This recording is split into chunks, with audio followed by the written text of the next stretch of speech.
The British royal family has suffered a devastating loss. Prince Philip, Duke of Edinburgh, and husband of Queen Elizabeth II, died at the age of 99. He passed away peacefully on the morning of April 9, 2021, according to reports. The Queen released a statement expressing her grief over the loss. It is with deep sorrow that Her Majesty the Queen announces the death of her beloved husband, His Royal Highness the Prince Philip, Duke of Edinburgh. His Royal Highness passed away peacefully this morning at Windsor Castle.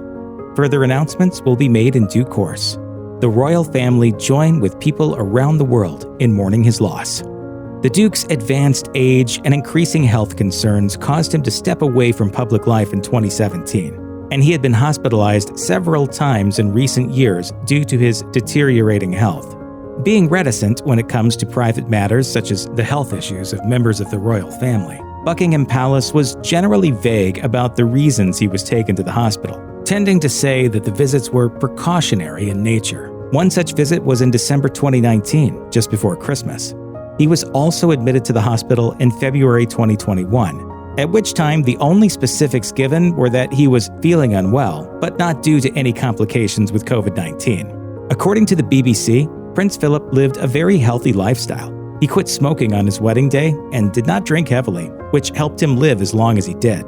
Born a Prince of Greece and Denmark in 1921, Philip married his distant cousin, Princess Elizabeth of England, in 1947. Since then, he has been one of the most publicly active members of the British royal family. According to Britannica, he had made over 22,000 appearances by the time he retired from public life in 2017. His philanthropic efforts included a stint as president of the World Wildlife Fund in the 1980s and 90s. He founded the Duke of Edinburgh's International Award, which fosters youth community service projects across the globe. He was also named the Lord High Admiral of the Royal Navy, its titular leader, on his 90th birthday in 2011. But such an active public life often led to criticism, especially when he had trouble keeping his very politically incorrect views to himself, which put the crown in an awkward situation more than a few times.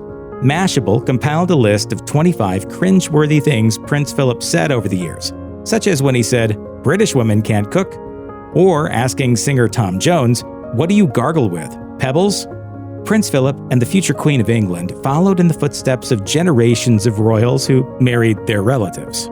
According to ThoughtCo, the two are both second and third cousins, depending on which branch of the family tree you trace. Because of this connection, they actually met several times during their childhood before any romance budded between them. As Vogue states, that romance saw its first spark in 1939, when Elizabeth toured the British Naval College with her parents and sister Margaret. Elizabeth was just 13 years old, her future husband, 18.